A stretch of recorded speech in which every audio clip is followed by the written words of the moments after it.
ঘরের মাঠে ওয়েস্ট ইন্ডিজের বিপক্ষে 3 ম্যাচের ওয়ানডে সিরিজ খেলবে বাংলাদেশ। এই সিরিজকে সামনে রেখে দল ঘোষণা করেছে বাংলাদেশ ক্রিকেট বোর্ড বিসিবি। সদ্য শেষ হওয়া আফগানিস্তান সিরিজের দল থেকে বাদ পড়েছেন নাঈম শেখ ও নাহিদ রানা। তাদের জায়গায় দলে এসেছেন সৌম্য সরকার ও মাহিদুল ইসলাম।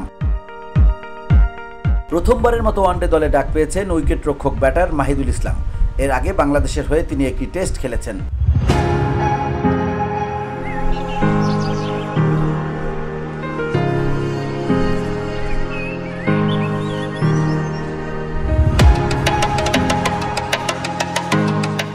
এছাড়া ওয়ানডে স্কোয়াডে ডাকা হয়েছে ব্যাটিং অলরাউন্ডার সৌম্য সরকারকে। চলতি বছরের ফেব্রুয়ারিতে সর্বশেষ চ্যাম্পিয়ন্স ট্রফিতে জাতীয় দলের হয়ে খেলেছেন তিনি। অন্যদিকে আফগান সিরিজের পর চোটের কারণে ক্যারিবিয়ানদের বিপক্ষে সিরিজেও নেই লিটন দাস।